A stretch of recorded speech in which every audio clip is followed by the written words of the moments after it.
salam sejahtera. Saya Jamrin Bijamikir. Kita bertemu sekali lagi. Dan kali ini saya akan kongsikan teknik asas penyediaan tanah campuran. Tanah campuran adalah satu medium tanaman bagi penanaman di dalam bekas ataupun pasuk. Ia terdiri daripada tanah atas, tanah organik, dan tanah lengai. Tanah atas adalah lapisan tanah yang paling atas, biasanya berwarna coklat kehitaman karena perebutan daun dan bahan organik seperti kayu. Ia boleh didapati di bukit, tanah bakar, tanah hitam, dan lain-lain tanah yang baik strukturnya. Manakala tanah organik pula merupakan bahan organik yang membekalkan nutrien dan membekalkan air dalam campuran. Bahan organik juga membolehkan makanan kepada mikrobakteria yang baik di dalam tanah. Contoh bahan organik adalah tai ayam proses, bajak kompos ataupun kokopit. Seterusnya adalah tanah lengai. Tanah lengai merupakan bahan yang tidak mudah bertindak balas dengan tanah dan bahan organik. Pasir adalah merupakan salah satu bahan lengai yang boleh digunakan. Selain daripada tanah organik yang saya terangkan tadi, kita juga boleh menggunakan media tanaman lain seperti sphagnum moss atau lebih dikenali sebagai peat moss.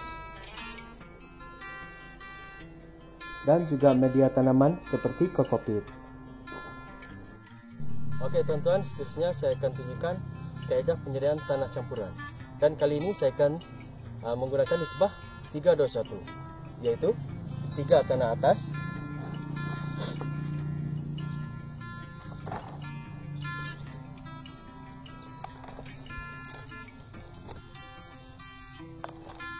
2 tanah organik,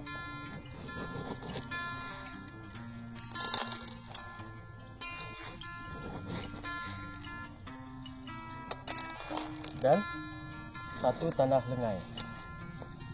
Dan apa yang perlu kita lakukan adalah kita gaulkan sehingga sama rata ataupun sebati. Nah, macam rancangan masak-masak ya, teman-teman. Gaulkan sehingga sebati 3 tanah ini tadi.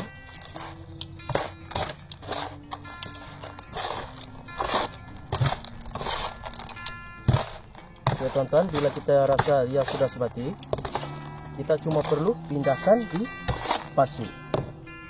Kaidah ini adalah untuk penanaman sayur ataupun bunga di dalam pasu. Kita cuma pindahkan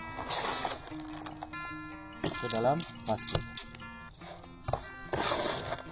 Dan teknik asas penyediaan tanah ini sebenarnya adalah amat ringkas dan bahan-bahan sangat mudah didapati, teman-teman.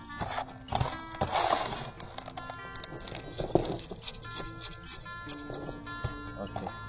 Dan ini adalah contoh kita menanam sayur di pasu dengan menggunakan kaidah penyediaan tanah yang saya lakukan tadi, teman-teman.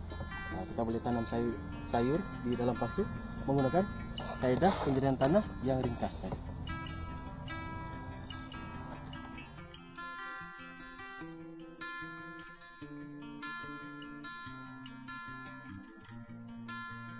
Oke teman-teman, sekian saja perkongsian tips kaidah penyediaan tanah campuran daripada saya. Saya harap serba sedikit dapat membantu Anda untuk menyediakan tanah campuran sendiri. #kita jaga labuan, Jabatan Pertanian Hebat. Assalamualaikum.